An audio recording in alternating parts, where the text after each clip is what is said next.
Gracias, doctor, por acompañarnos una vez más en esto que esperamos sea las nuevas cápsulas informativas desde una perspectiva de salud mental y salud pública para las situaciones que están ocurriendo en Puerto Rico. Esto lo hacemos desde el corazón, es una iniciativa que nació esporádicamente y ciertamente es ante la situación tan difícil que afrontamos y los distintos casos y situaciones que vemos que acaparan los diferentes medios de comunicación. Pues el doctor Caraballo está trabajando en colaboración con nosotros a través de la organización Educación, ¿verdad? Para traer esta perspectiva tanto clínica junto a la salud pública de lo que es el TDAH, así como otras condiciones, debo decir, del neurodesarrollo.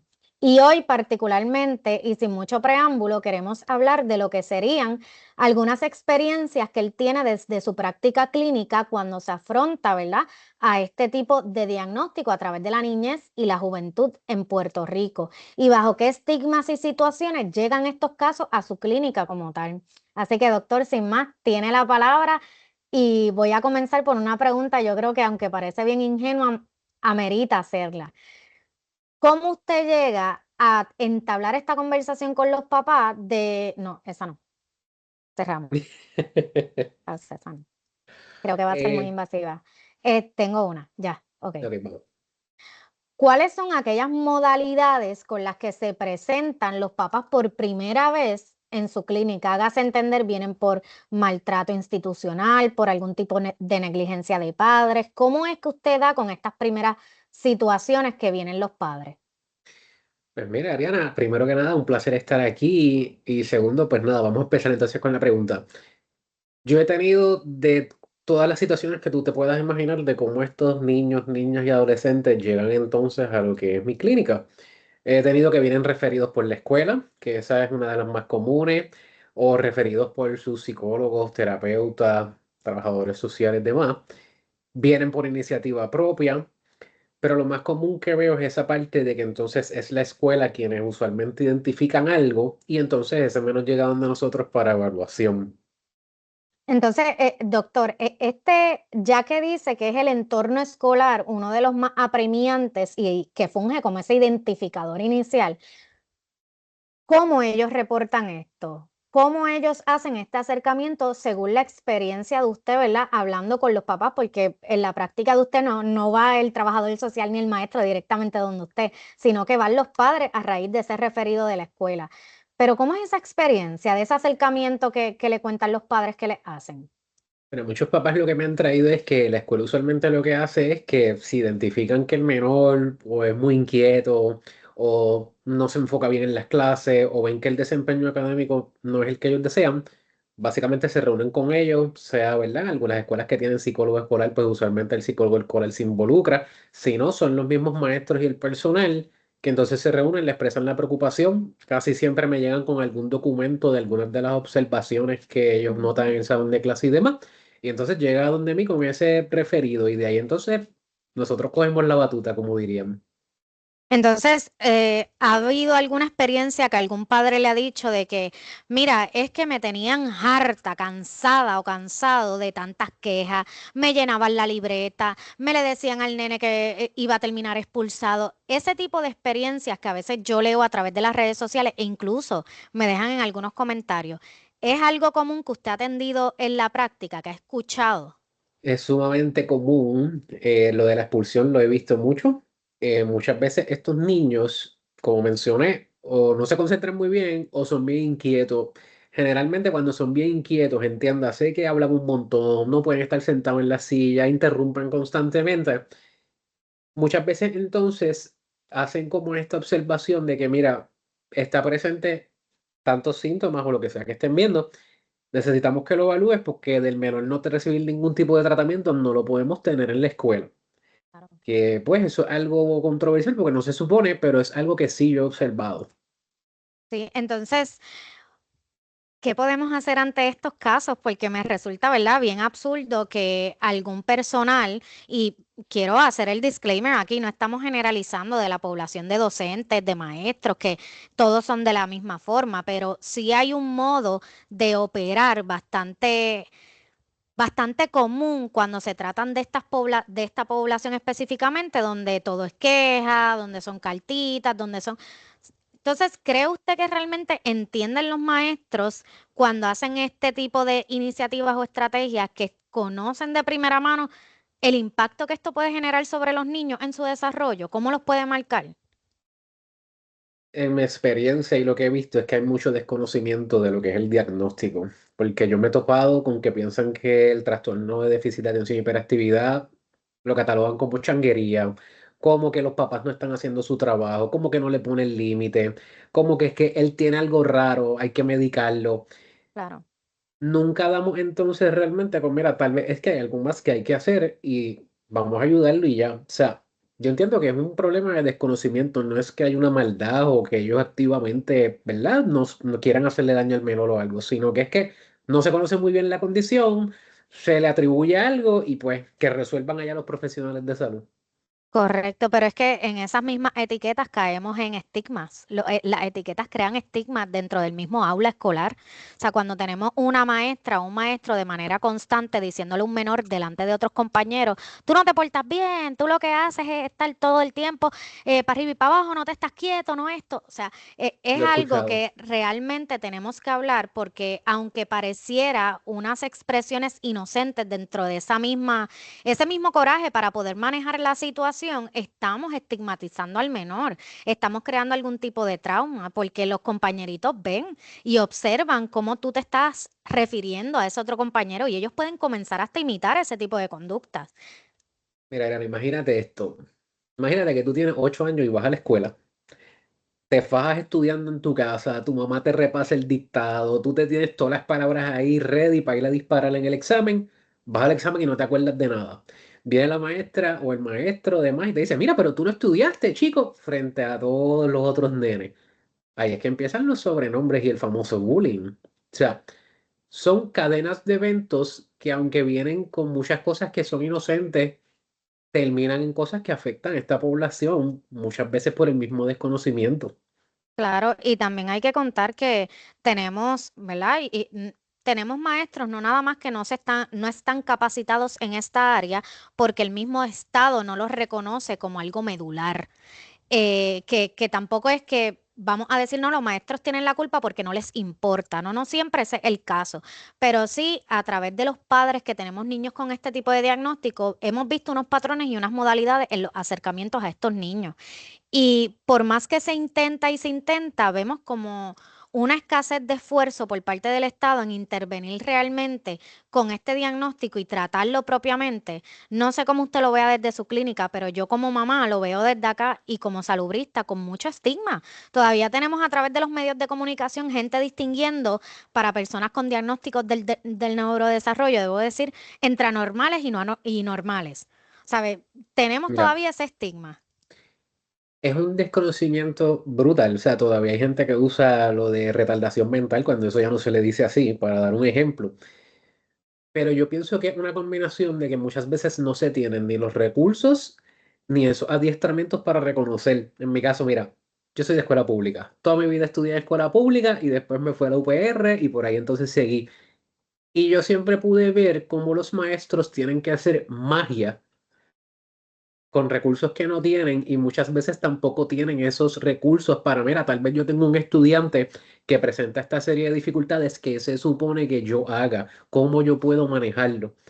Y están básicamente todo el tiempo hasta aquí con el agua. Yo también Correcto. puedo entender que sea frustrante Ujú. tú tener algunos niños en el salón que te interrumpen la clase y demás, cuando encima tú estás tratando de bregar falta de recursos, falta de conocimiento, falta de apoyo. Claro, y ahora que dice eso de falta de apoyo, ¿verdad? Cada vez que yo lo abordo desde mis videos, lo trato de hacer desde lo que es el marco de URIE, ¿verdad? De los distintos sistemas y cómo influyen en el mejor desarrollo de las personas en sí. Ahora bien, algo que yo he visto que se ha lacerado mucho es esa base de un triángulo de colaboración. Es decir, si tenemos en nuestra punta de ese triángulo al Departamento de Educación que tiene, ¿verdad?, esos recursos económicos para facilitar una buena tratamiento, una buena intervención y no llega a la base que sería a los pacientes, a la familia, a la escuela, tenemos una línea todavía abierta que sería el componente escolar con todo su andamiaje y los padres, porque aquí no es una cuestión de repartir culpa, es una cuestión de entender cómo debemos colaborar, cuáles son esas redes de apoyos que se deben crear y cómo esas herramientas que existen, que no hay que reinventar la rueda, ya existen, pueden llegar a esas familias realmente y a los mismos maestros, porque como tú bien dices, los maestros están drenados también, tienen falta de recursos, pero también tenemos maestros que creen que la medicación es la solución, que creen que ellos siempre tienen la razón, al igual que tenemos padres que creen también que la medicación es la solución, que el maestro nunca tiene la razón y que yo hago con mi hijo lo que me dé la gana también. Entonces, en qué momento comenzamos a trazar esa línea de colaboración entre ambas partes donde se entienda que ambos influyen altamente en el mejor desarrollo de nuestros niños cuando se tiene esta condición? Mira, cada cosa, ambiente, persona además al cual el niño esté expuesto va a influenciar tanto en su desarrollo como su aprendizaje y en su estado emocional. Si está esta tendencia de vamos a medicarlo y con eso vamos a resolver todo, mira, el trastorno de déficit de atención y hiperactividad debe ser un tratamiento holístico y me explico. El medicamento es una herramienta. Eso es como decir, tengo este taladro, pero yo necesito un andamiaje donde ese niño o niña pueda adquirirme las destrezas para manejar su condición, desarrollar técnicas efectivas de estudio basadas en su condición, que tenga entonces ese apoyo, esos sistemas, esas terapias disponibles consistentemente porque yo le puedo dar todo el medicamento que yo quiera, pero si yo no lo ayudo a desarrollar destreza, a que pueda aprender, a que pueda manejar su condición, el medicamento no es una varita mágica para arreglar todo. Eso lo ayuda a Correcto. concentrarse y a estar tranquilo, pero lo demás, él Ujú. requiere de un andamiaje y un sistema de apoyo.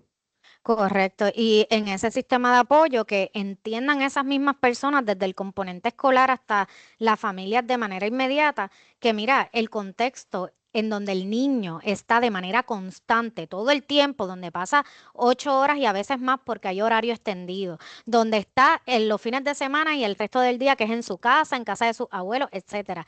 Todo el mundo que está en estos entornos de manera inmediata puede fungir como una red de apoyo inmediata para, ¿verdad?, mejorar esta condición, darle esas herramientas, ayudarle. Pero esto no va a suceder, doctor, hasta que las personas, los adultos de estos dos entornos que estamos hablando, reconozcan que necesitan orientarse sobre esta condición, que es un trastorno que en efecto existe e interrumpe lo que es el desarrollo óptimo de un menor. Y Ujú. yéndome un poquito del menor, vemos que también esto se manifiesta en la adultez, o es que fueron niños que nunca fueron diagnosticados y ahora que existen las herramientas, están siendo debidamente diagnosticados. Por ahí es que va la cosa, porque el tema de salud mental, aún en esta fecha, tiene mucho estigma. Y lo que eran los 80 y los 90 eso era como que eso es changuería, o estudias, o pues el chancletazo va, como dirían por ahí. Pero hoy día, como nos estamos moviendo a finalmente a reconocer, mira, estas son cosas que existen, hay que buscar cómo ayudar a estas personas, se están haciendo los diagnósticos tardíos. O sea, me acuerdo de un caso de una paciente que nunca le hicieron el diagnóstico en su infancia y llegó a donde mí, ya adulta, porque ella quería ir a estudiar en la escuela de veterinaria, pero por la condición que tenía malas notas, no se podía organizar, etcétera.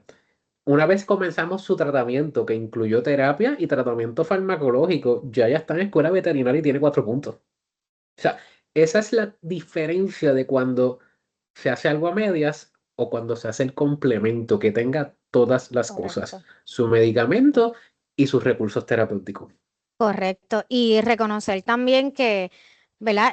El TDAH no nada más, ¿verdad? Afecta a los niños, afecta a los adultos en general y los afecta de manera distinta. O sea, un niño usualmente, ¿verdad? Como parte de su desarrollo no está capacitado para controlar todas sus emociones, no puede hacerlo, aunque a sí mismo lo desee, ¿verdad? Pero un Ujú. adulto en muchas instancias sí lo puede hacer.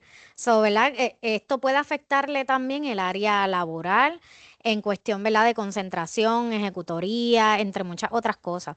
Pero volviendo a la niñez, doctor, he visto por ahí, ahora que estamos anunciando el taller y todo, he visto mucha mamá y he escuchado y leído que me escribe preocupada, Mm. preocupada porque no tiene las herramientas, porque estamos ante una crisis económica y ahora mismo confiar en un departamento de educación cuando los recursos no llegan es detrimental para ellos. Pero ¿qué pasa? Tenemos estos escenarios y le voy a poner un ejemplo ¿Mm? donde tenemos a mamá que está llevando al niño a la escuela. El niño está mostrando las señales típicas de un niño con TDAH. No ha sido propiamente diagnosticado.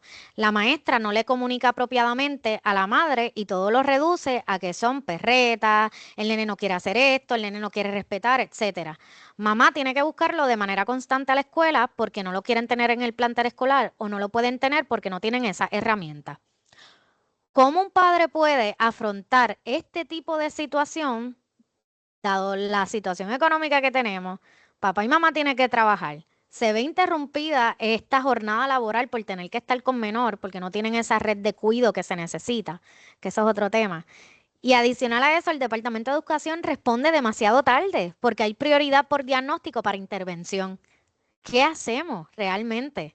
O sea, y eso es una pregunta que realmente la solución es que hay que reevaluar cómo nosotros entonces proveemos recursos a la población, porque, como mencioné, la solución no es únicamente un medicamento. O sea, recaer en simple y sencillamente, mira, el nene va a estar en la escuela 2 horas porque es muy hiperactivo, llévalo a un psiquiatra y medícalo y llévalo a un psicólogo para que Claro. aprenda a manejar las emociones, no es suficiente. Ellos requieren de unos servicios y unos acomodos especiales, que todo eso está basado en evidencia científica, porque si no, no van a tener el mismo éxito. Y siguiendo esa misma línea, doctor, cuando habla de lo que es las leyes, el reconocimiento a nivel legislativo, estuve leyendo varias disposiciones a través de distintas leyes y medidas que reconocen las condiciones dentro del neurodesarrollo y, ¿verdad?, lo que es el autismo. Sin embargo, veo que no reconocen plenamente este tipo de trastorno y lo llaman déficit de atención a algunas medidas o simplemente la categorizan dentro de lo que es el neurodesarrollo, ¿verdad?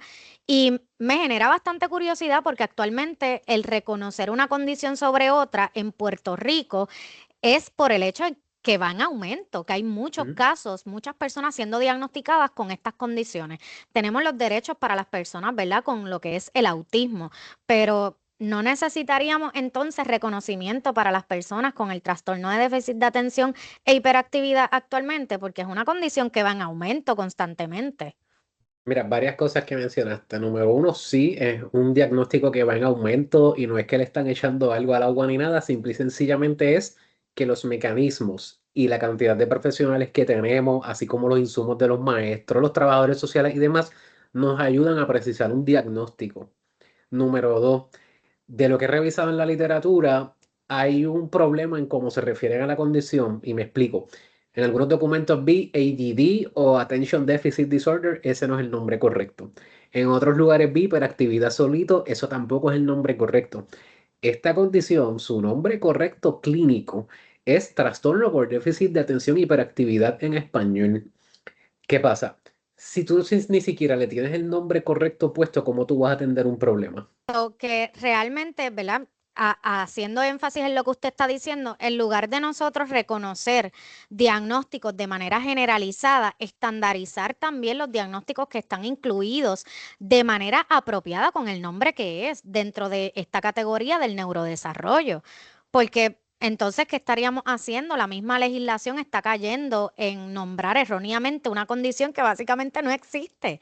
Entonces, lo que me lleva a pensar es que se están dando palos a ciegas a través del Departamento de Educación, queriendo reconocer, ¿verdad? O adoptar esa legislación que existe actualmente para este tipo de diagnóstico sin las herramientas correctas, sin las estrategias, sin las iniciativas correctas, porque si tú no nombras correctamente un trastorno que está incrementando en su diagnóstico en Puerto Rico, ¿cómo lo vas a atender? ¿Bajo qué literatura te está amparando? ¿Cómo lo vas a justificar? ¿Cuáles son aquellas herramientas que necesitas para que esta población esté propiamente atendida, no? Mira, en medicina, cuando uno está en su entrenamiento, siempre los supervisores de nosotros nos dicen que uno no puede hacer algo si no sabe por qué lo está haciendo. ¿Y cómo nosotros vamos a hacer algo por esta población si ni siquiera podemos ponerle el nombre correctamente?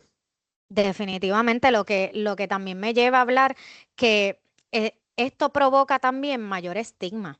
Ser reduccionista ante esta condición, decir y reducir toda una situación que involucra también y afecta a la familia.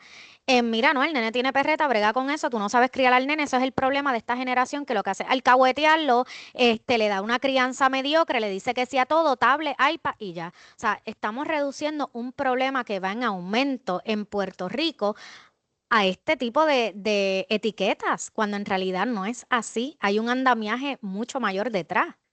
A las mujeres, este diagnóstico no se le tiende a hacer a tiempo y es más tarde en la adultez cuando finalmente alguien se da cuenta y lo hacen. ¿Por qué? Porque las mujeres tienden o a compensar más o a darle pichón, como dirían, y tratar de manejar las cosas de la vida, o muchas veces, que también lo he visto, vienen y dicen, no, eso es por la regla, o es que tú eres temperamental, o no, es que ella es así despista. O sea, es una minimización constante del sufrimiento de un paciente. Ok, y hablando de eso, doctor, no nada más estamos con las leyes, que hay una falta de reconocimiento explícito de lo que es este trastorno. Es también reconocer que el andamiaje legal tiene sus propias limitaciones. Hay escasez de red de apoyo, porque si la ley no está reconociendo en esencia este trastorno, ¿cómo vamos a generar esas estrategias preventivas de atención a esta población? No conforme con ello, además de esa red de apoyo que se necesita, es la visibilidad que la condición debe tener a nivel poblacional. La población tenga o no tenga, tiene que conocer esto, porque aunque tú no tengas esto, tal vez puedes tener un amigo al que te esté afrontando, un jefe, alguien en tu entorno puede que tenga este diagnóstico y te ayudará también a comprender, manejar las situaciones según te vayas afrontando a ellas. No conforme con ello, aprenderás también a no minimizar y reducir algún tipo, ¿verdad?, de expresión de alguna persona, comportamiento a changuería. Que mire, esto hasta las relaciones matrimoniales, de pareja, esto los puede afectar. O sea, no estamos hablando algo nada más de la niñez y la juventud, es algo que puede acompañar al niño hasta su adultez, porque un trastorno de esta índole no desaparece, permanece. So, hay que buscar estrategias preventivas para poder manejar el mismo a tiempo y brindarle no tan solo al menor, sino a la familia completa. Doctor, yo creo que eso es algo que debemos puntualizar a este punto. Hay muchas personas siendo diagnosticadas, particularmente niños, jóvenes, ¿verdad? Y jóvenes adultos con esta condición. Y la familia también necesita involucrarse en este proceso, así como el personal docente y no docente que trabaja en estos planteles escolares, que tiene de primera mano contacto con estos niños. Hay una necesidad crasa que cuando no se conoce, realmente no se puede brindar las herramientas. So, a eso apelamos en estos espacios, a brindarle a usted, mira, las herramientas, el conocimiento, para que usted pueda ir comprendiendo por qué de las cosas y de algunas manifestaciones. Mira, y por esa parte que tú traes, al final del día el concepto clave es educación. Y hablo de mi experiencia. Nosotros, ¿verdad? Cuando estamos haciendo la evaluación para determinar si el diagnóstico está o no, muchas veces nos gusta enviar unos cuestionarios a la escuela. Yo he discutido casos con maestros, con psicólogos escolares, y yo te diría que el 99% de las veces todo el mundo es receptivo una vez tú te sientas y le explicas qué es lo que está Claro, pasando y se llega a que, mira, esto no es changuería, es que hay algo aquí pasando que tenemos que ayudar, lo que es algo claro, médico. O sea, es educación y es trabajo en correcto, equipo. Y mi correcto. experiencia ha sido que una vez todos nos sentamos y estamos hablando el mismo lenguaje, los maestros saben la que hay y te ayudan, porque yo tenía maestros que me enviaban Ujú, cartas, mira, el nene, las terapias y los medicamentos le están bregando brutal, o me ujú. decían, doctor, el medicamento como que no está haciendo nada. O sea, siempre, siempre el mejor resultado para ese niño, esa niña o ese adulto va a ser que se trabaje en equipo. Papá, mamá, maestros, profesores, si son universidad, porque también yo tuve que interaccionar Correcto. con algunos en el proceso, Ujú. todo enfocado entonces en el bienestar de ese individuo. Claro, no, y como usted dice, enfatizar en la educación yo creo que es el alma más poderosa que tenemos en este momento, y personas que hemos podido lograr tener un conocimiento mayor, ¿verdad? Ponerlo al servicio de la población para que también conozcan, porque reconocemos en esencia que esto es un problema tanto clínico, pero también un problema de salud pública que se puede atender de manera integral para, mira, si logramos un sistema preventivo, intervenciones a tiempo, ayudas a tiempo, tendremos adultos capaces, funcionales y con inteligencia emocional.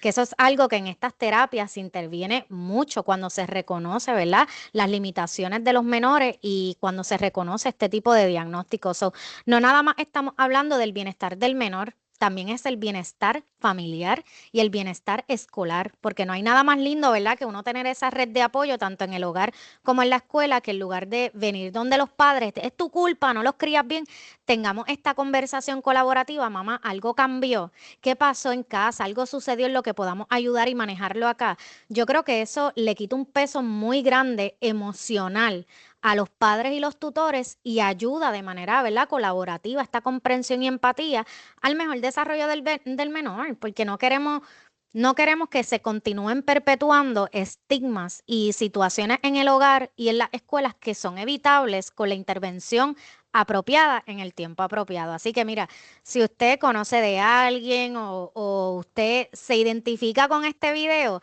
escríbanos. Ya por lo menos cerró la lista, ¿verdad? El registro para lo que es el taller de TDAH. Sin embargo, estoy comprometiendo aquí al doctor porque esperemos que este no sea el último. Así que buscamos específicamente abordar, ¿verdad?, estas limitaciones y brindarles a ustedes herramientas a la medida que podamos. Yo no tan solo soy la profesional de la salud pública, también soy mamá con un niño con esta condición y lo más lindo del mundo es tener colaboración, contar con gente que te ayude, te apoye. Y algo que quería añadir para cerrar ya y no hablar más, es que qué lindo es cuando encontramos en un entorno donde hay otros padres que comprenden y tienen el conocimiento de este diagnóstico. Tú estás atravesando una situación con tu niño y son ellos quienes fungen como una herramienta de calma. Son ellos quienes, en lugar de mirarte con esta cara y decir, ay, esta tipa no cría bien a su hijo, ay, y caer en ese tipo de miradas y conductas estigmatizantes, ir y ofrecer esa mano ayuda y tener empatía. No hay nada más lindo que Si eso. te Así gusta que este tipo de contenido, déjalo en los comentarios y no te olvides que estos videos pronto, no más horas, van a estar en YouTube y van a figurar como ese recurso completo. Así que si quieres escuchar más sobre estas cápsulas, síguenos en Facebook, TikTok e Instagram. Y no te olvides de seguir a Educación PR Corp para que estés al día con aquellos talleres que podamos estar dando eventualmente. Así que nos vemos. Gracias, doctor, por estar con nosotros y nos veremos en otras cápsulas.